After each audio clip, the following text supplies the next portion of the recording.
Parece que sim.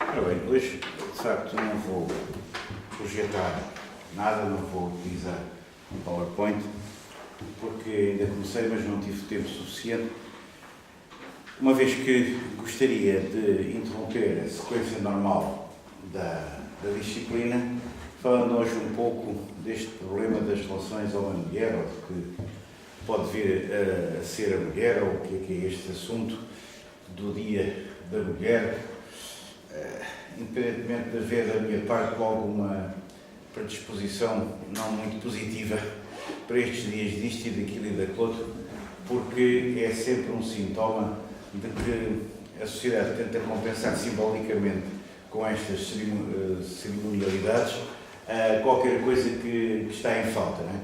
E não há dúvida que na maioria das sociedades humanas, e a antropologia e a história estudam precisamente esses temas, não é? Na maioria das sociedades humanas, a mulher tem estado subalternizada ao longo do tempo e do espaço, subalternizada principalmente do ponto de vista da sua invisibilidade. Quer dizer, muitas vezes não é uma subalternização consciente, nem é uma subalternização intencional. É uma subalternização, por assim dizer, implícita no discurso dos autores que, na sua grande maioria, na verdade, foram do sexo masculino, foram homens, e também no próprio objeto de estudo.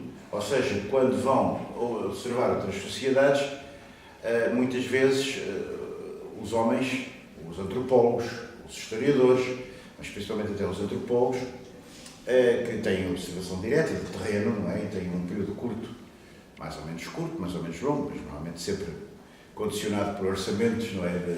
de transporte e de estância em sítios que não são os da sua vida normal, os antropólogos estão condicionados e, portanto, mesmo que inconscientemente, eles dirigem o seu objeto de estudo para aquilo que acham mais interessante, não é? Em cada época. E realmente, muitas vezes, as mulheres são silenciadas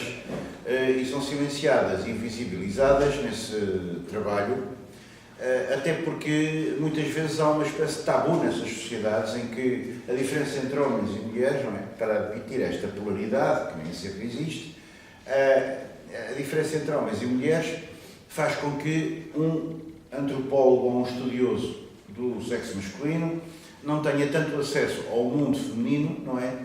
Como uma mulher teria.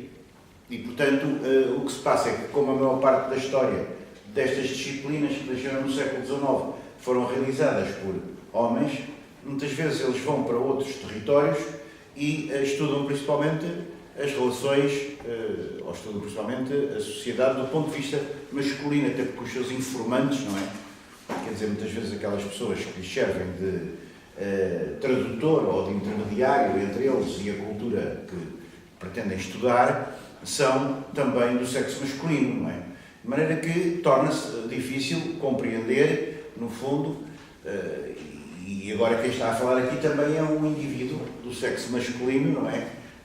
E heterossexual, porque também é preciso ter em conta isto, quer dizer, hoje estamos numa sociedade extremamente permissiva e diversificada, em que parece que quase que a orientação nesse campo é um pouco, enfim, do tipo, cada um escolhe a sua, não é? Ou cada um vai escolhendo conforme quer, e às vezes até escolhendo uma ou outra orientação conforme lhe apetece. Portanto, isto é um campo, é uma nebulosa complicada, que pode ser observada do ponto de vista estrito da antropologia, não é? Pode ser observado do ponto de vista da história, como é evidente, pode ser observado do ponto de vista da própria psicanálise, o que então aí, desde Freud até um autor que eu já aqui tenho referido, Jacques Lacan, não é? Que salvo erro morreu em 1980, mas foi um homem muito influente em França, durante aquela época anterior ao maio de 68 e depois mesmo a seguir, embora tenha sempre desconfiado muito do que é que iria resultar daquilo. De qualquer maneira, é um autor que então esse nos levaria para questões que, como disse há pouco, para serem abordadas como deve ser, teriam que dar origem a uma cadeira nova. E, claro, não sei até se seria competente para abordar esse assunto, embora me tenha interessado e continue interessado pelo estudo desses temas.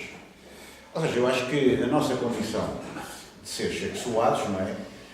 E de seres conscientes, não é? De seres humanos, nos leva a perguntar-nos, não é? Quem sou eu? Qual é o meu papel relativamente ao meu próprio sexo, digamos assim, e em relação ao outro sexo, ou aos outros sexos, porque, enfim, como disse, como eu referi, todos sabemos, hoje há uma grande variedade de tipos de opções, pelo menos aparentemente. De maneira que a questão toda, no fundo, radica num livro célebre da Simone de Beauvoir, que todas as pessoas, certamente, ouviram falar. Foi publicado em 1949, portanto tinha 1 ano de idade, não é? Chamado O Segundo Sexo. E nesse livro, a Simone de Beauvoir, como sabem, mulher do Jean-Paul Sartre,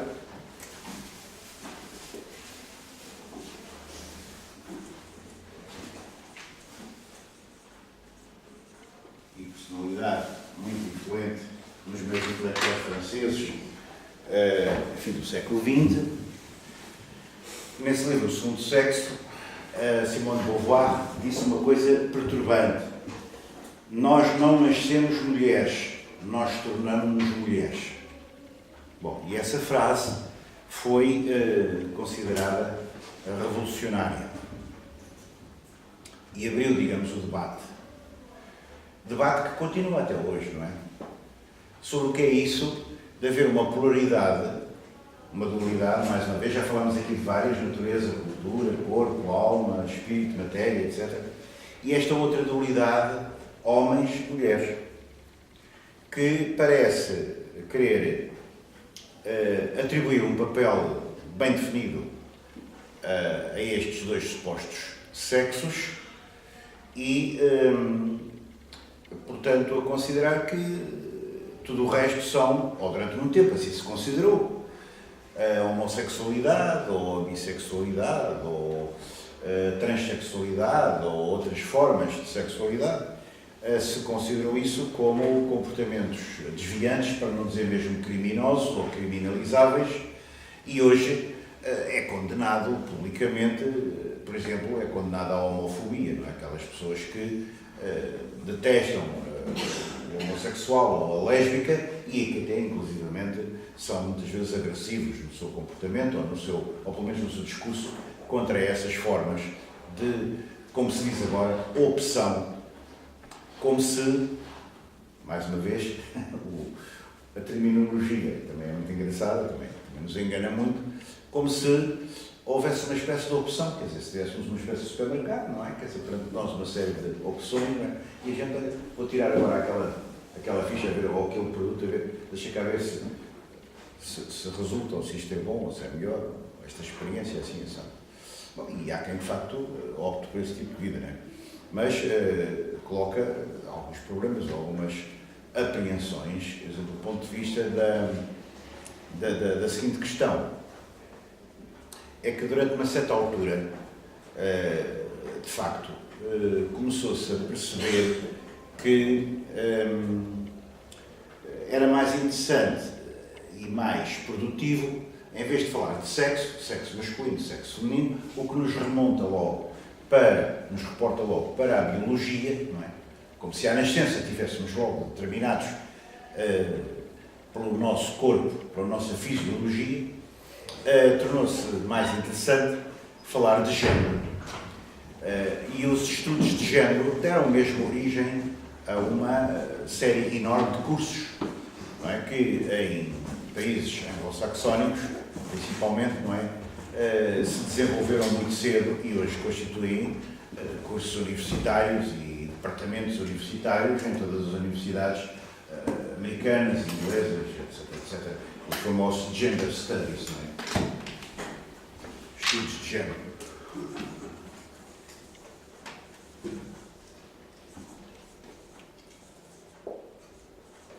E os estudos de género também depois caminharam para a Europa e hoje em dia em toda a parte se faz esse tipo de estudos e muitas vezes, precisamente como eu disse, está a relacionar-se a ideia de sexo com a parte biológica e a ideia de género com a parte cultural. E considera-se que, muito embora um indivíduo tenha nascido biologicamente ou fisiologicamente homem, isto é, do sexo masculino, identificado logo à nascença e assim classificado, na nossa própria célula, ou agora como é que se chama isso, não é? Não sei se tem algum cartão de cidadão quando nasce, enfim, seja como for, há uma identificação da pessoa sempre bipolar, ou é masculino ou é feminino. Enquanto que nesta ideia do género, a ideia seria mais a possibilidade de eventualmente haver uma escolha cultural em que uma pessoa poderia nascer com o corpo de mulher e eventualmente sentir-se homem, ou pelo menos sentir-se atraído por mulheres e, portanto, a coisa, digamos, é mais complexa, parece, do que essa bipolaridade simples e é certamente mais complexa, com certeza, do que uma divisão entre sexo da ordem do biológico e género da ordem do cultural. Isso é muito discutível também. Portanto, também não resolve o problema. O problema está em aberto, não é? Do ponto de vista da antropologia, eu tenho aqui neste pequeno dicionário enciclopédico, que ele é pequeno porque está aqui em edição de bolso, mas ele é até bastante espesso e muito interessante, alguns tópicos que gostaria precisamente de referir, porque não tive tempo de os resumir, comecei ainda a fazê-los, mas não tive tempo de os resumir, e que consistem fundamentalmente na seguinte ideia. É que, a determinada altura, nestes departamentos anglo-saxónicos, começaram muito a desenvolver-se, independentemente dos gender studies, um âmbito ainda mais geral, chamados os estudos sobre mulheres. Women's Studies. Portanto, vejam a complexidade do problema e como, às vezes, por trás de um simples dia, parece que é internacional, não é? Dia Internacional da Mulher, existe uma problemática infinita, na verdade, que necessitaria de anos de estudo para nós decifrarmos realmente o que é que está em causa nestas questões, que são muito complexas, não é? Portanto, Women's Studies,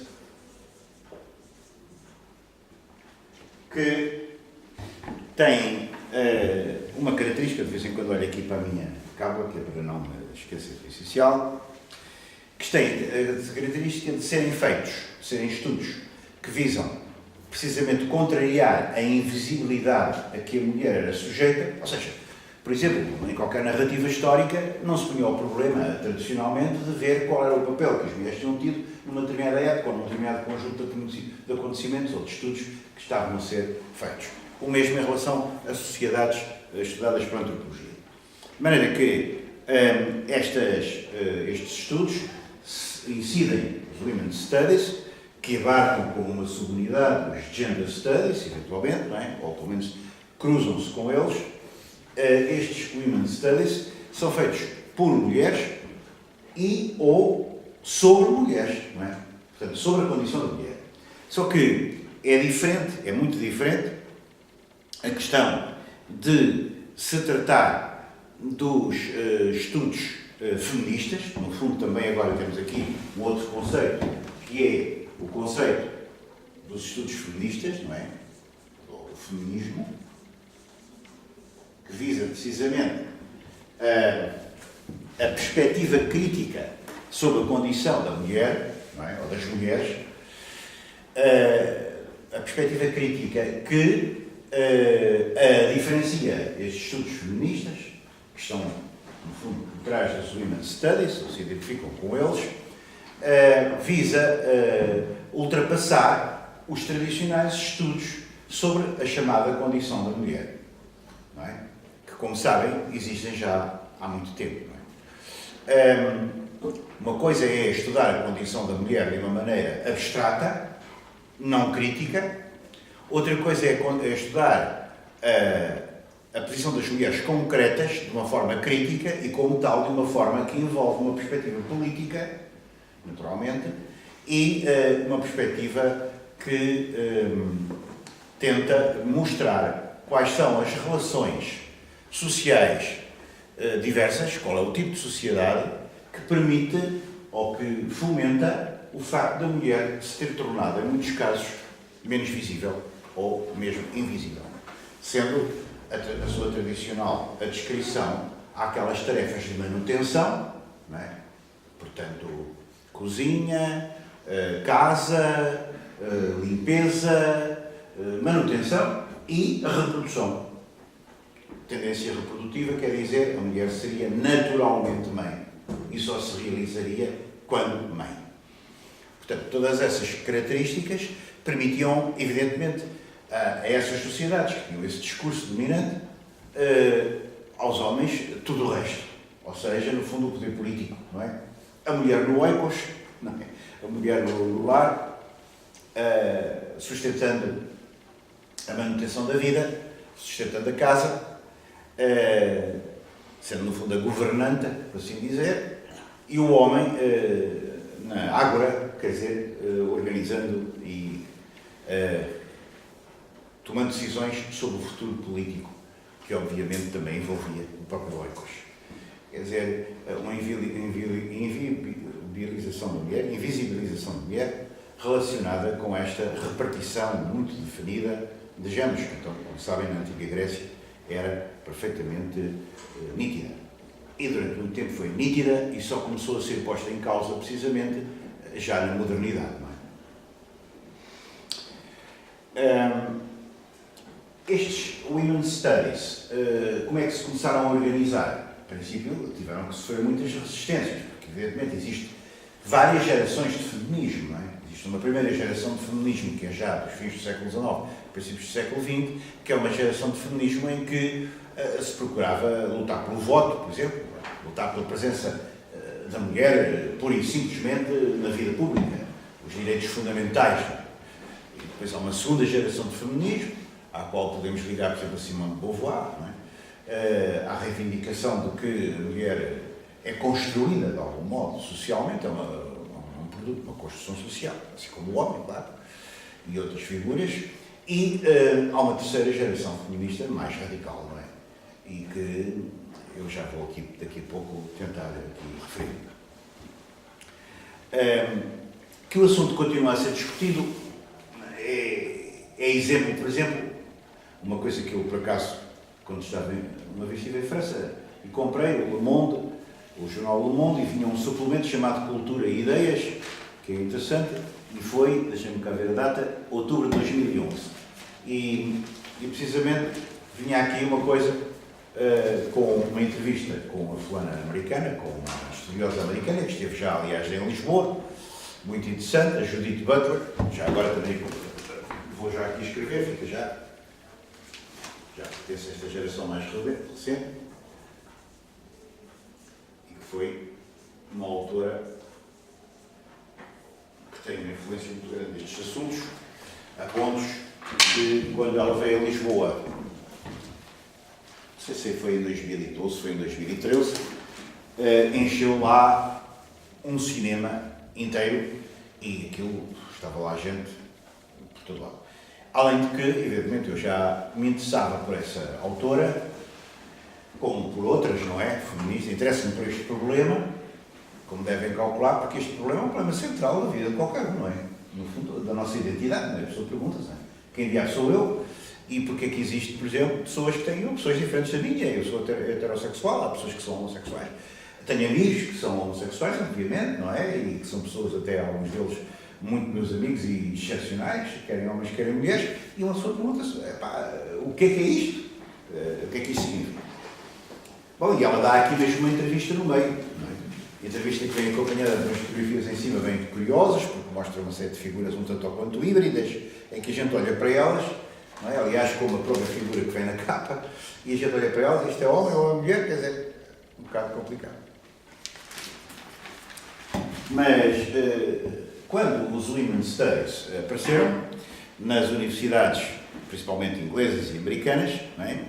Manifestaram-se em numerosas associações, numerosas reuniões, mesmo, como é que é dizer, congressos, não é?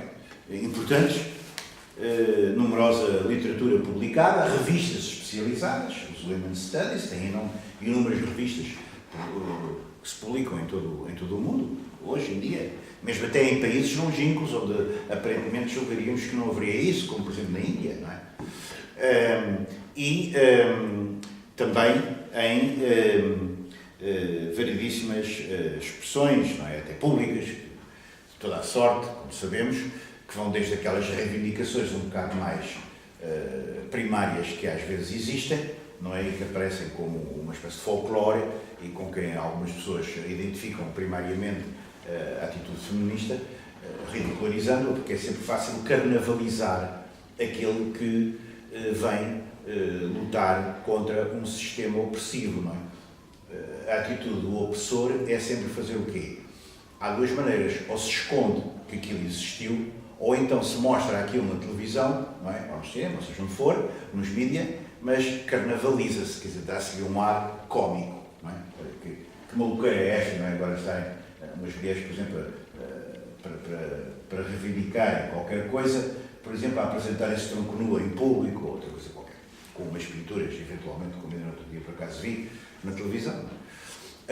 Portanto, carnavalização quer dizer ridicularização pública de determinadas atitudes, que também são facilmente, reparem, facilmente apanhadas pelo mercado, porque depois isso vende, não é? Esses filmes, esses vídeos que se faz, pessoas que estão a reivindicar coisas às vezes muito importantes, não é? Também se vendem com facilidade e são produtos, digamos, dos mídias. Mas, assim como Marx, ao estudar a condição operária, não nos fala propriamente da condição operária, que era a forma anterior de se falar do mundo laboral, mas nos fala do proletário na sua relação com o capital, não é? Quer dizer, esta dualidade típica do capitalismo, não é?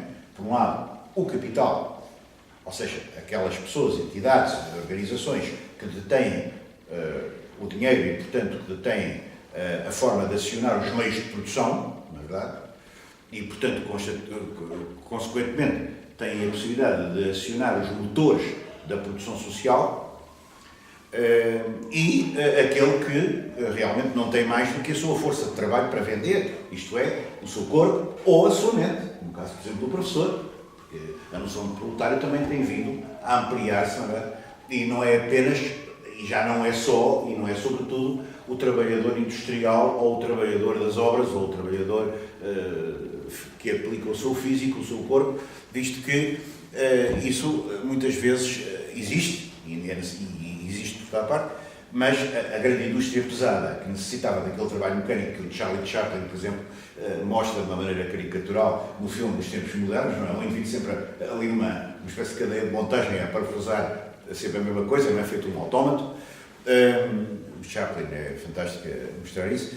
Quer dizer, esse tipo de proletário não existe hoje. O que existe hoje, de facto, é a proletarização global da sociedade através de um sistema em que o capital se concentra de uma forma extremamente subtil e muitas pessoas são proletarizadas.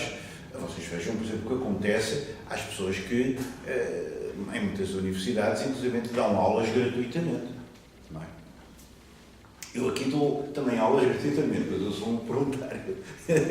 Como é que é dizer? Voluntário. Quer dizer, aquilo que eu ganho ao dar aqui aulas é o prazer de falar com outras pessoas e de estar em contato com outras pessoas. Não se põe um problema de eu me sentir, ou ser, ou me poder considerar propriamente voluntário, não é? Agora, aquele indivíduo que numa relação de trabalho